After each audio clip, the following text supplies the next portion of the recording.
Welcome to the Darnell and Cody show, where we talk about social, political, and philosophical issues currently relevant to us as a society. Today, we're going to be talking about Yang out, Bernie in, plus the DNC.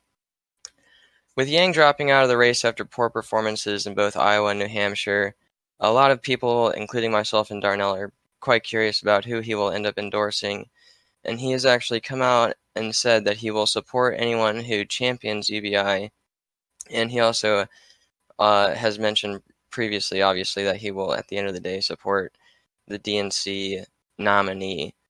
So I think it was a little bit of a disappointment to see Yang drop out, especially so early.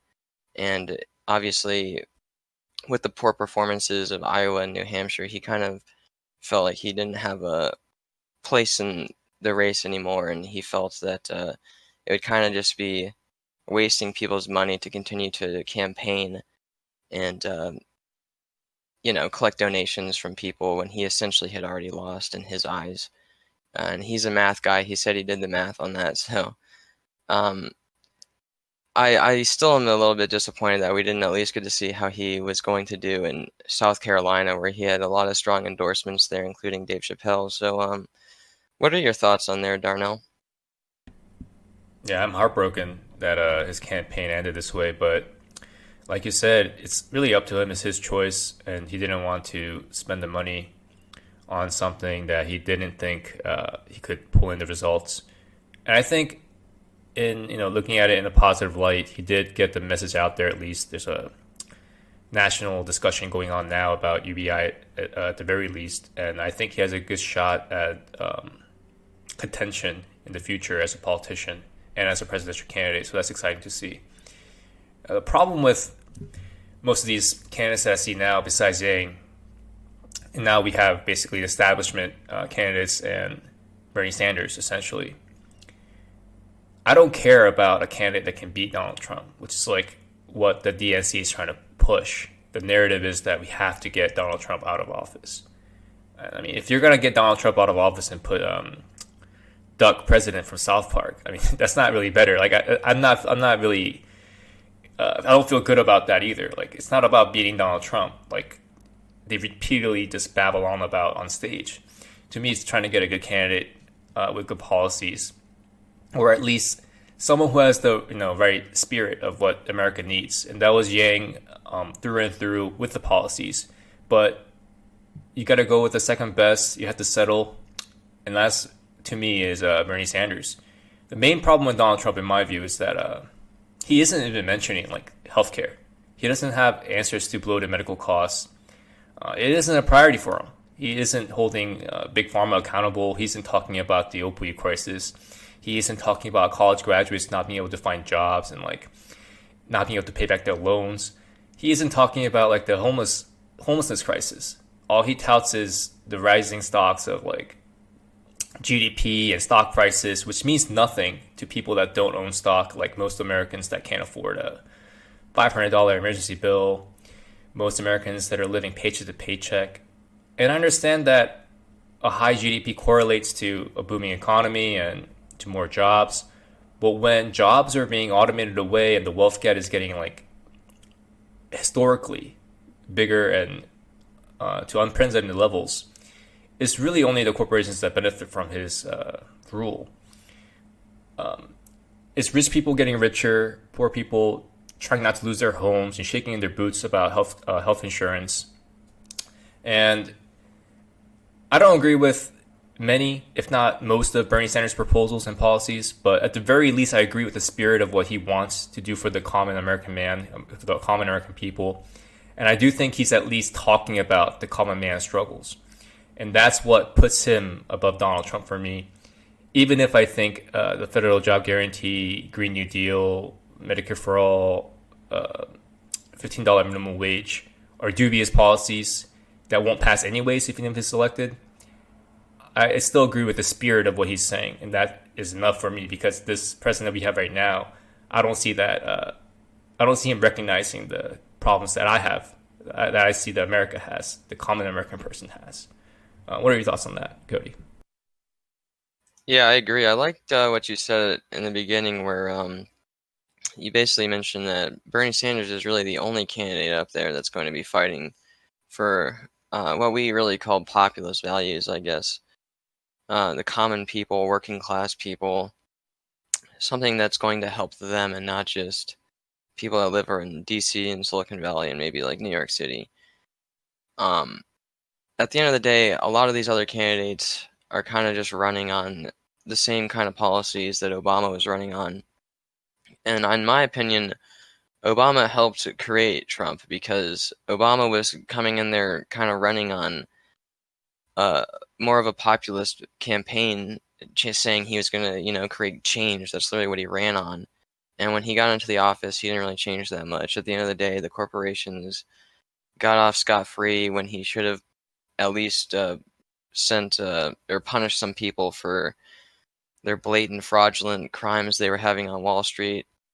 Obama didn't help out working class people, and a lot of these other candidates are unfortunately still trying to espouse those Obama ideals that a lot of people, justifiably so, do not like, and it didn't help them when it was in place for 8 years, and people were struggling under Obama just like they are under Trump right now.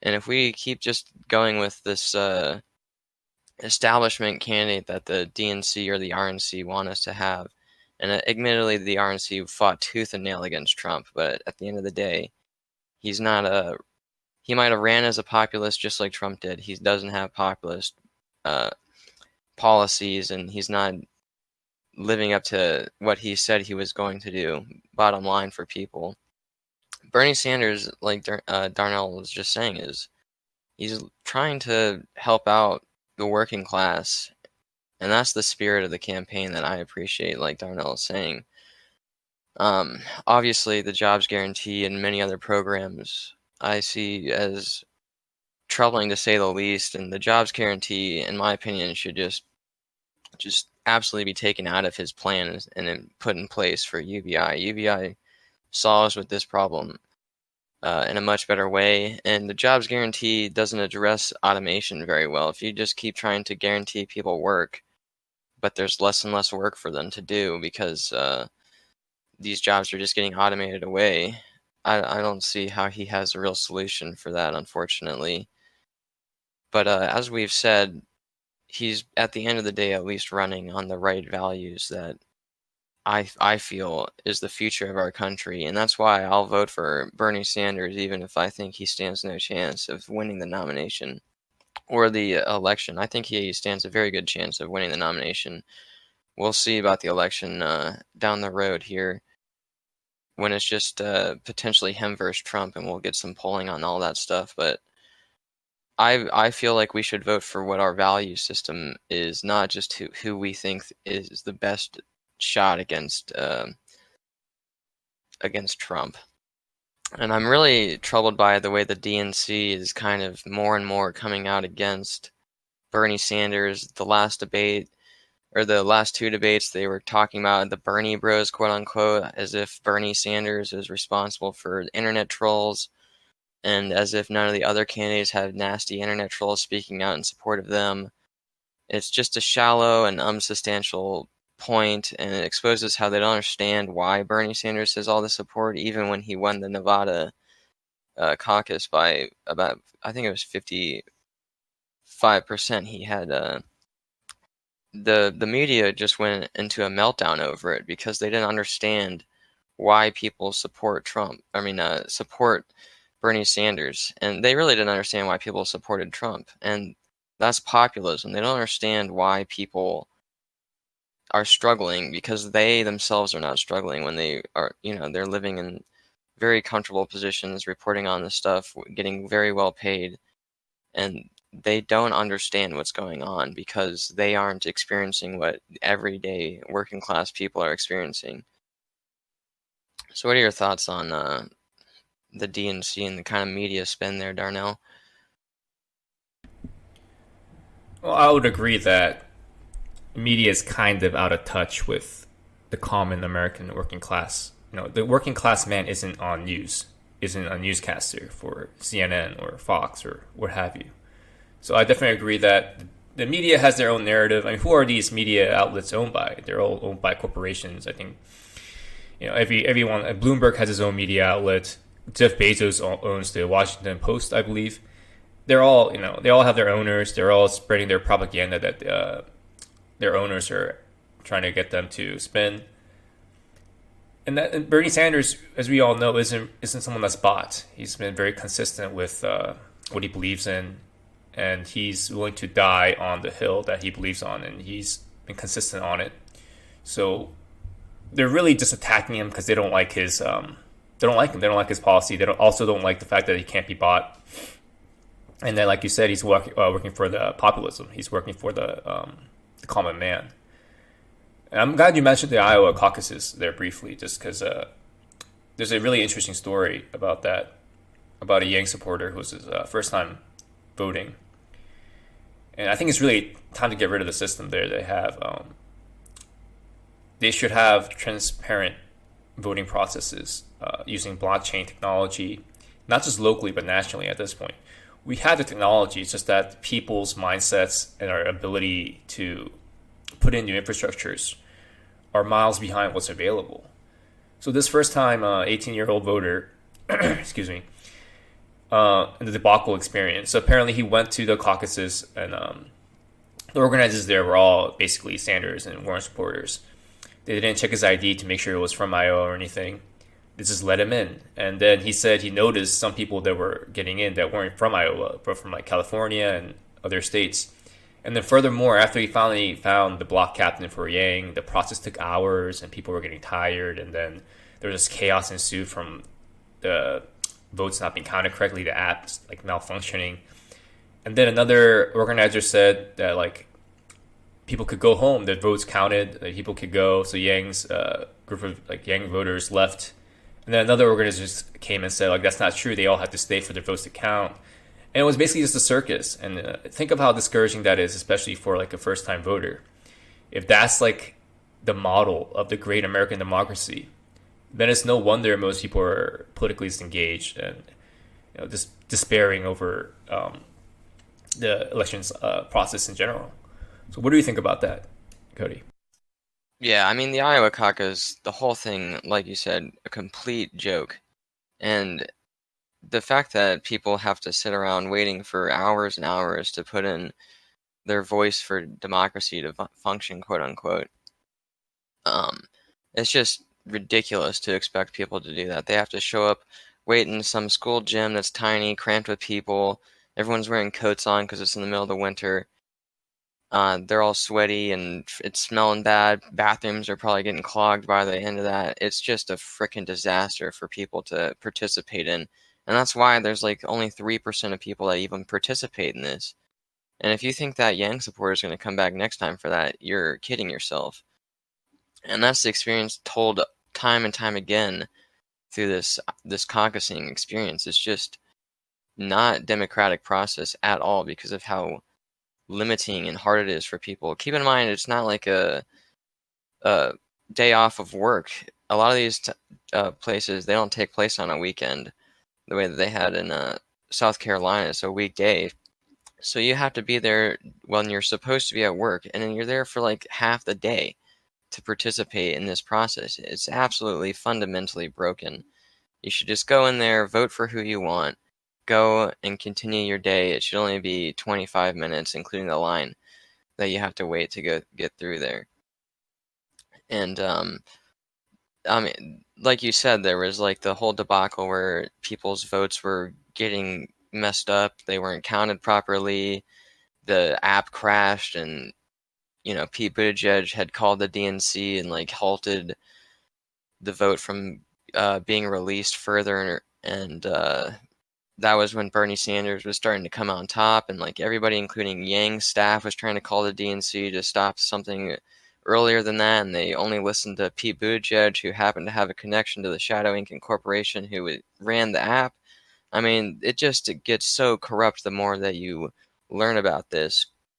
There was over 100 precincts that had more votes reported for Bernie Sanders, Tulsi Gabbard, Tom Steyer, and Yang than what the actual reporting was from the DNC. Like, they were literally hundreds of precincts were calling the DNC, being like, hey, there are blatant discrepancies and like inaccuracies and errors that are happening with your reporting on this stuff. And the DNC handled this in the worst possible way. And, they waited like, what, it was like 3 days until they finally showed the end result. And no one even knows if that's like a real result because of how stupid the whole system was. And they never really did like a recount or anything. And there's no paper ballots. They basically just threw up their hands and said, we have no idea what happened here. And to say that that's like the first vote for the Democratic Party in this primary process just absolutely destroyed faith for people's faith in the process. And that's the last thing we needed as Democrats and as Americans as a whole. Like, people need to be voting more than they are and participating in this process more than they are. And the Democrats are the first people to claim that they support doing that. And then here we have this joke that just happens, and the Democrats don't even care about fixing it, really. So I don't know. It was a complete disaster. It was And really heartbreaking for me because I know how hard Yang worked in that the state in Iowa.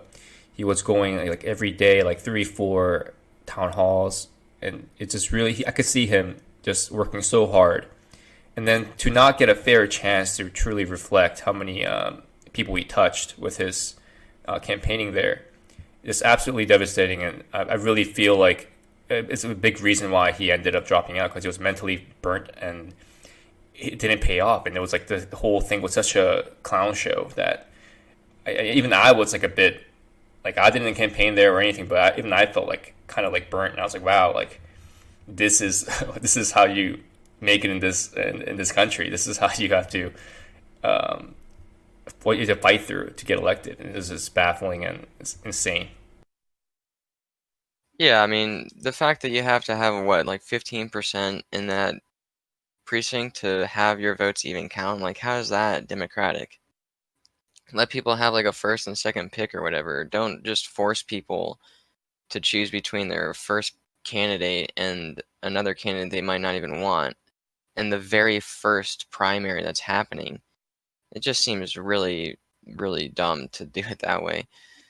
Um, but moving on from there, I mean, we all know that um, people are unhappy about this because the population's voice wasn't heard. And this is what's so ironic to me is that on the debate before the last one, it was the Nevada debate. They had all the Democratic candidates, besides Bernie Sanders, admit that they were against the people deciding who the nominee is. They said they would okay with it being going into a second round of a brokered convention.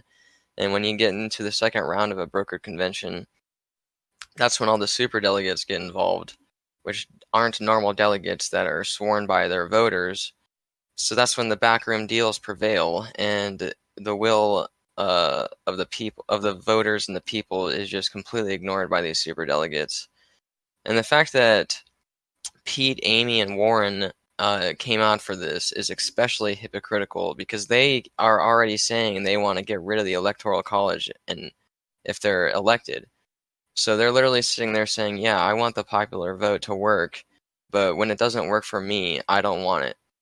And it's just the most ironic and hypocritical nonsense of all time. And the fact that the Democratic candidates are willing to say that are willing to put superdelegates' voice over the population's voice is a telltale sign to me that these people are willing to destroy the Democratic Party to prevent Bernie Sanders from being the nomination.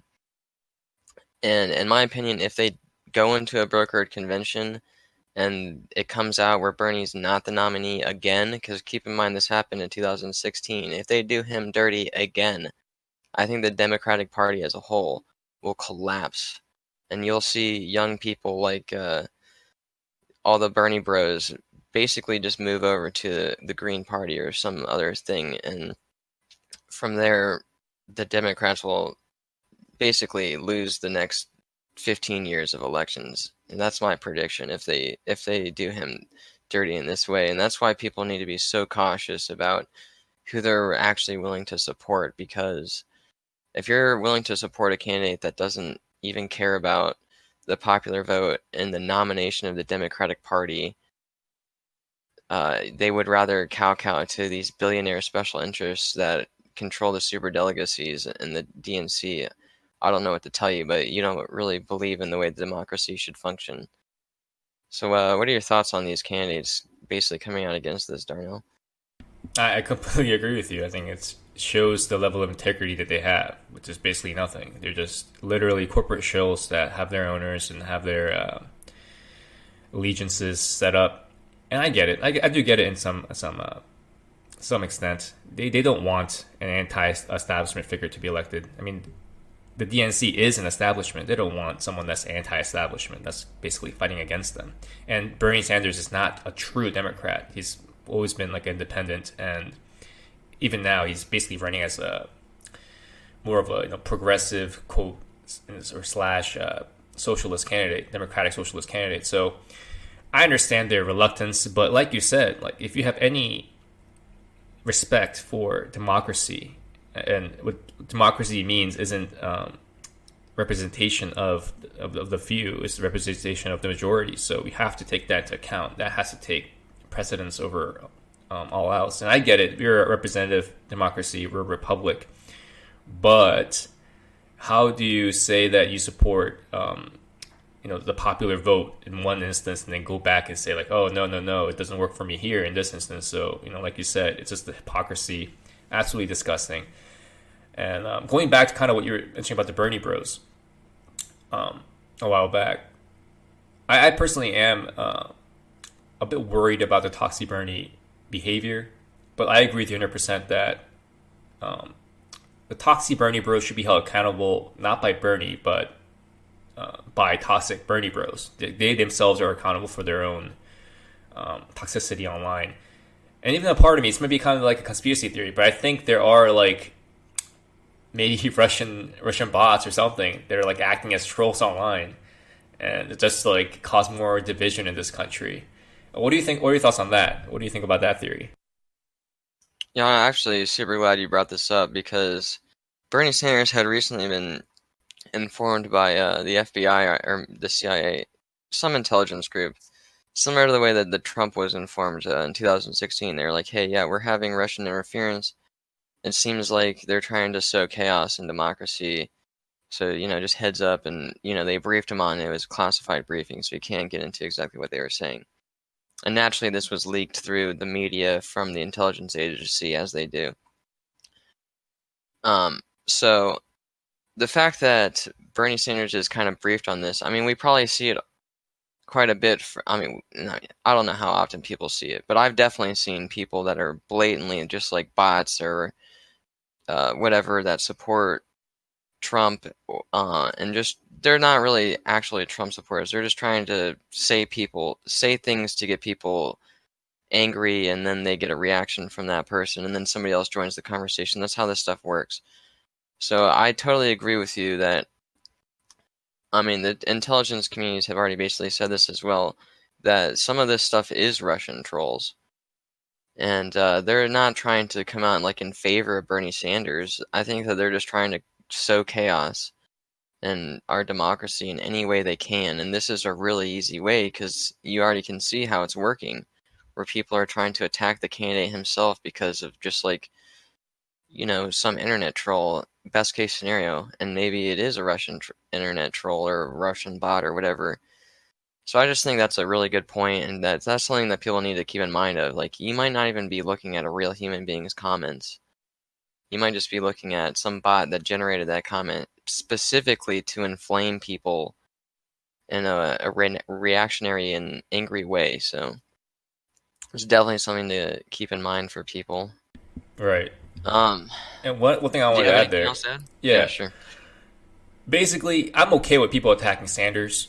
Just attack him for his merits and his policies. Like, even if it's not a Russian bot, like that's an interesting thing to talk about. But regardless of it, whether it's a real human being or not, just upfront, don't blame Bernie or don't hate on Bernie because like his followers are toxic man bros or whatever you want to call them. just go by his policies. And there's plenty to, um, I wouldn't say plenty of things to attack, or at least plenty of things to be dubious about, skeptical about in regards to Sanders. Like some things I wanted to talk about that confused me about Sanders was him trying to defend the authoritarian regimes like the Soviet Russia, Soviet Unions, and recently Fidel Castro in Cuba, and how he was talking about how he did some good with literacy rates. And this is a stupid thing to do because we can say any government has done some margin of good in some area, but it's never worth praising or even mentioning because of the obvious bad they're engaged in. Like we can go from Hitler to Stalin to Mao to Kim Jong Un. You can couple that with Sanders' past on praising communism and socialism and his honeymoon in Moscow during the Soviet era. And there are some questions that, question marks that go up when you hear these kind of things. And I think he's doing himself a disfavor, and but that's on him. He can do whatever he wants. But I think that if you want to attack or if you want to criticize him for something, do it on his merits and what he actually did, his history. Don't assign blame to this like on him because of his followers. It's lazy, and yeah, I just think it's a dishonest way of trying to criticize someone. Yeah, I totally agree. I mean, there's plenty of stuff that me and Darnell do not like about Bernie Sanders' plan, as we've discussed. The jobs guarantee is easily one of the most open for attack positions he has. And I've honestly yet to hear anybody really talk about that, even at a debate. Like, how are you going to guarantee jobs, Bernie? How are you going to pay for all this stuff? How are you going to implement it? Blah, blah, blah. No one's talking about stuff that has any substance. They just go after the Bernie Bros stuff and like Russia stuff. It's just so weird how people just don't think about logical stuff. Like follow the logic, go by it step by step. Like don't blame someone for somebody else's reaction, but look at his policies and question his policies. He has some questionable stuff. I still think he's by far the best candidate for the reasons we already discussed, but like yeah, he's making really bad comments sometimes. He's doing a huge disservice to himself. He's hurting his reputation, making it easier for the Trump regime and like the GOP to go after him here. So I think that's really dumb of him to do, like you said. I mean, just talk about what you want for education. Don't compare it to frickin' Fidel Castro's idea. This is really not smart. Um, so tonight we haven't seen the results yet, but we can see Joe Biden's doing quite well in South Carolina. And so when we were going to do this podcast, I actually believed the race was going to be between Sanders and Bloomberg for the Super Tuesday stuff.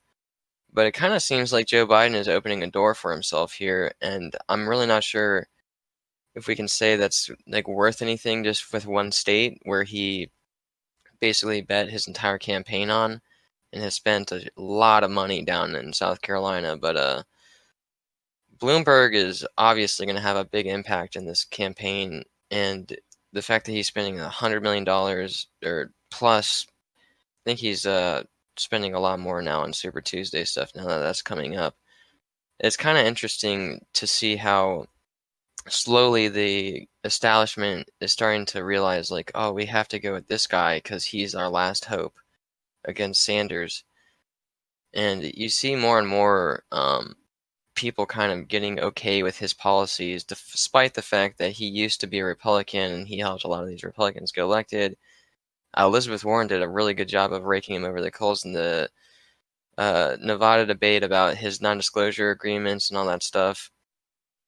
So I think it's very interesting how the Republicans, the Democrats are basically okay with choosing a Republican over Sanders at this point. This is essentially what they're saying. The establishment's like, listen, anybody but Sanders, anybody. We don't care if it's somebody that we used to say was a racist 2 years ago with his stop and frisk program. They're going to pick anybody over what the people want here. And that's really the most troubling thing to me, is just allow democracy to work. These are the guys who say they care about democracy, they care about the popular vote, blah, blah, blah. They don't really care. And that's the scary thing to me. And that's why we need to elect Bernie here, because him and Yang were really the only guys talking about riding the flagship and, keeping corporate hands out of the affairs of America. This is the effect of that. We're literally seeing it this campaign or this year. It's just such a crazy thing to me that they would rather take a billionaire when they were bitching about Trump, with all his money and corporate interests and stuff prior to Bloomberg running. I don't know. The hypocrisy and just the cow-cowing to anybody but Bernie is just so ridiculous to me. They just need to get over it, stick by their values at least, and recognize that the people are making a choice here, and they need to stand by the people, not their own special interests. Yeah, I agree. And I guess I have a little bit of a different perspective here is that I don't mind Joe Biden as the nominee as long as he has Yang as his VP. That's the only thing that anybody basically on that stage, if they pick Yang as the VP, I'm probably gonna go with that candidate over Bernie. And that's because, like you said, like I just I have a very heavy skepticism about Sanders' policies. And the reason why I'm okay with him getting a nomination isn't because I believe that in his policies. I believe that actually almost none of his policies will get put into effect. He will probably get halfway done of each thing, and that's better in my opinion than going full way with what he wants to get done. But any pro UBI candidate will take the first consideration besides Yang. And then the next thing is get Yang as a VP, because so far, all the candidates I've listened to, none of them really have a solution. None of them are really offering coherent analysis of what's going on in the country. And Sanders is accurately talking about what's affecting people, but I don't, like I said, like we both said, I don't agree with most of his solutions. So I know he phrases himself as a democratic socialist, but that moniker to me is about as meaningful to me as someone saying, like, I'm a democratic monarchist. Like, let's say we can have a democratic monarchism and elect a king instead of having one just being born as a king through some bloodline. So what? The problem with monarchy isn't that it isn't democratic. The problem is that it's just a bad idea to have one guy in charge of everything and have unlimited power. That's my main gripe with socialism as well. It has nothing to do with democracy. The question is whether or not the economy should be controlled by the government, whether industries should be broken up or outright just taken over by government agencies based on their whims. I'm talking about regulations in business. I'm not talking about regulations in business that we've always had, like taxes is a form of regulation in some aspects. I'm not saying that we should just completely have a free market, but like some of the progressives talk about like breaking up big tech, like Elizabeth Warren is talking about, and I think that's just bad idea. Federal job guarantee, we talked about that. That's bad idea. Medicare for all without private insurance having a role, bad idea, probably. Green New Deal, that's not a good idea either. Imposing a minimum wage federally, again, just the government trying to edge into this, trying to fix the economy by putting these rules when you know that capitalism and free market policies that we have in place are largely based on the government not trying to micromanage every little thing. Because frankly, the government doesn't know what it's doing in a lot of these issues. And a lot of the problems that we have with the economy has been derived directly from government trying to intervene and fix a problem that they just make worse, like bailing out Wall Street and banks, and the list goes on and on. Basically, some things, or basically socialism is directly in opposition to capitalism. I agree that in this global economy, we have to have a balance. But Bernie Sanders has been known to outright deny being a capitalist and speak against capitalism on record several times.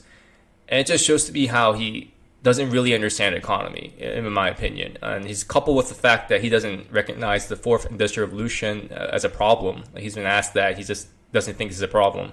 Or realizes that automation is what automation is going to do to the most common jobs. Again, he doesn't see it as a problem. His reluctance to adopt UBI for no other reason than him not trusting people to do what they believe is right for themselves, basically wanting a nanny state full of bureaucracy instead, his belief that a job is more than just a job, but failing to see that full-time parents, a caretaker, or artists are doing jobs that are sometimes more meaningful and important than jobs in society and culture. It seems somehow he views these jobs as inferior than flipping burgers for $15 an hour. And he's adamant that UBI is not the answer for those jobs that don't have a capital value. So for him to say that he's not a capitalist and then also measure work based on doing work for money, it just doesn't make sense to me. And I could go on and on, but ultimately I'm saying I'm still Yang Gang. Even now, I'm just going with Bernie as literally the only alternative I see to the establishment that the DNC's offering. So I guess that's my rant there about my true thoughts on Sanders as a candidate. What are your thoughts, Cody? Yeah, I mean, I honestly appreciate a lot of what you're saying there because I agree with a lot of it. I don't agree with the healthcare thing. I think at the end of the day, it's going to end up saving us a lot of money, and it's going to cut out the middleman, just like it does when you buy from a grower for your marijuana. In a lot of states, it's legal, so people know. If you buy from the grower, it's going to be like way cheaper than if you go through the middleman who got it like distributed to him or whatever. It's kind of the same thing with the healthcare. You just cut out the middleman. You're going to end up saving a lot of money because you don't have these administrative costs. The Yale Institute of or the Yale some I'm sorry, I don't remember the group that did it, but Yale had done a study that said that there's going to be a $5 trillion surplus in 10 years as long as Bernie Sanders' plan is implemented the way that he says it's going to be implemented for healthcare. So that's one thing where I think the government does have a role in, and the role is to save people money, cut out the middleman there. I totally don't agree with a lot of the other stuff, like the nanny state that, just get a job, I'm going to give you a job, and life is going to be great after that. I think that's kind of not a good way of going about things. And as you said, it's a little bit ridiculous to say that people that are healthcare givers and volunteers and mentors for young people that don't get paid, et cetera, et cetera. There's tons of stuff that people do that doesn't have any kind of capitalistic ties to it. So if he wants to come out against capitalism, he should start there instead of just saying, "Oh, capitalism sucks. Like, let me just give people jobs instead." It's kind of like you said, it doesn't really make sense. It doesn't add up. It's not anti-capitalist, or it's just not the right way of going about it, in my opinion, obviously, as well. So again, like you said, I don't have as many problems with Bernie Sanders as Darnell might. I still have problems with Bernie Sanders' overall uh, policies and platform. But like we have both said, at the end of the day, me and Darnell both want Trump to be gone, but that's not our main priority. We want somebody who espouses populist beliefs and actually stands by them. We want someone that's going to look after the common working people who are getting hurt in this economy right now, like Yang was talking about. So as long as we have somebody that's even voicing their concerns and trying to bring them solutions, that is the candidate that gets my support. And like I said before, Trump was talking about that stuff, but he never really had a good way of going about it. And even now, he's had almost a full term, and he hasn't really helped the common people out at all. People are just struggling just as much under his administration. So we need something different. The Democratic Party only has one candidate that's offering something different at this time because it's starting to narrow the field here. So it's Bernie or bust for me now that Yang is gone. And I don't take pleasure in a lot of the stuff that he wants to do, but again, hopefully it's not implemented in some disastrous way. The Republicans can kind of cut half of it out, like Darnell was saying, and get a good policy and that everybody wants to see instead of just what Bernie supporters want to see. But yeah, I think that at the end of the day, he at least is running on the right stuff. Yep. And I think that's all the time we have for today. We'll catch you next time with a different episode. Thanks, everybody.